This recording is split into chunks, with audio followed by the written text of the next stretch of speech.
حضرت صدیق اکبر رضی اللہ تعالیٰ عنہ جماعت کرا رہے ہیں، صحیح بخاری شریف ہے، اور یہ آخری دنوں کی جماعت کا مسئلہ نہیں، پہلے کا معاملہ ہے۔ بنی عمر بن عوف کا جھگڑا ہو گیا تھا، سید عالم نور مجسم شفیع معظم صلی اللہ علیہ وسلم ان کی صلح کروانے کے لیے تشریف لے گئے تھے، اور فرمایا تھا بلال اگر میں لیٹ ہو جاؤں تو میرے ابو بکر کو کہنا وہ میری جگہ جماعت کرائیں۔ محبوب علیہ السلام لیٹ ہو گئے، حضرت بلال رضی اللہ تعالیٰ عنہ نے سیدہ صدیق اکبر رضی اللہ تعالیٰ عنہ سے کہا آپ جماعت کرائیں۔ جو ہی جماعت شروع ہوئی محبوب علیہ السلام بھی تشریف لے آئے۔ اب یہ امتحان صحابہ کا ہے، ہمارا نہیں ہوتا۔ یہ صحابہ کا امتحان تھا کہ رب کی عبادت کریں یا محبوب کی تعظیم کریں، اللہ کی عبادت کریں یا نبی کا استقبال کریں۔ آج لوگوں نے اپنی کتابوں میں بار بار لکھا کہ نماز میں ان کا خیال آ جائے معاذ اللہ تو وہ گائے گدے کے خیال سے برا ہے، بیوی کے خیال سے برا ہے۔ اس پر اپنے فتاوا میں دلیلیں دی، مناظرے کرتے رہے اور یہ دلیل لکھی چونکہ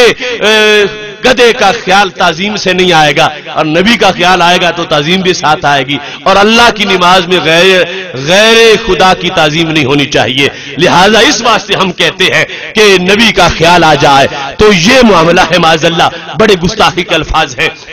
اب دیکھنا صحابہ نے یہ مسئلہ حل کیا ہے، جماعت ہو رہی ہے، محبوب علیہ السلام تشریف لے آئے ہیں۔ صحابہ نے یہ نہیں کہا کہ اگرچہ نبی اللہ کے عظمت تو بڑی ہے مگر اب رب کی نماز پڑھ رہے ہیں، مجبور ہیں آخری صف میں کھڑے ہو جائیں، اگر نماز کی نیت نہ کی ہوتی تو پھر تو آگے کھڑا کرتے، اب چونکہ رب کی نماز ہو رہی ہے تو محبوب علیہ السلام پیچھے کھڑے ہو جائے تو کوئی بات نہیں۔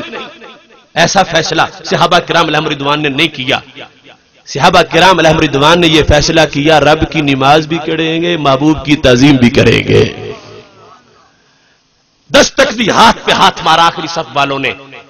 جب ہاتھ مار رہے تھے تو خیال نبوی تھا، اور صرف خیال ہی نہیں تعظیم کے ساتھ تھا کہ محبوب پچھلی صف میں کھڑے ہو تو یہ کیسے ہو سکتا ہے،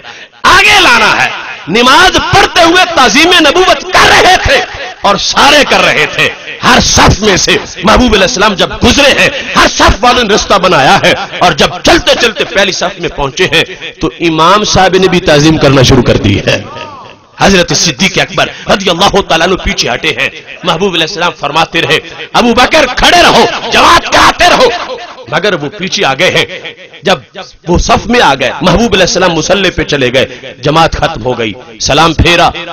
ابو بکر میں نے تجھے کہا تھا جماعت کراؤ، پیچھے کیوں ہٹے ہو؟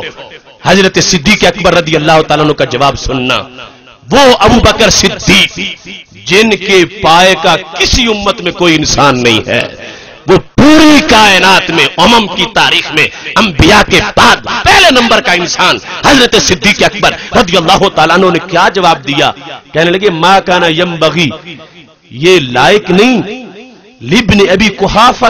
ان یصلی بین یدی رسول اللہ صلی اللہ علیہ وسلم۔ محبوب آپ کی آواز مجھے آئی تھی مگر میرا عشق مجھے مجبور کر رہا تھا، یہ ابو قحافہ کے بیٹے ابو بکر کو کب حق پہنچتا ہے کہ وہ تمہارے آگے کھڑا ہو کے نماز پڑھے؟ یا رسول اللہ صلی اللہ علیہ وسلم میرے عشق نے مجھے مجبور کیا، مجھے خود کہا بھی ہے اور آپ بھی کہہ رہے کھڑے رہو تو میں کھڑا رہتا ہوں، یہ برداشت نہ ہو سکا کہ میری پیٹھ ان کی طرف ہو جائے۔ سید عالم نور مجسم شفیع معظم صلی اللہ علیہ وسلم سے اس موقع پر انہوں نے واضح طور پر یہ جواب دے دیا ما کان ینبغی لابن ابی قحافہ ان یصلی بین یدی رسول اللہ صلی اللہ علیہ وسلم۔ تو پتہ چلا کہ جنہوں نے دیکھا ہے دیکھنے سے ان کو جو کنسپٹ اور جو تصدیق نبوت کی ملی ہے اسی پر جو قائم ہوگا اسی کے عقیدے کا قبلہ درست ہوگا، اور جو دائیں بائیں بھٹک جائے گا اس سے سب کچھ لے لیا جائے گا۔ اب یہ صحابہ کرام علیہم رضوان ہیں۔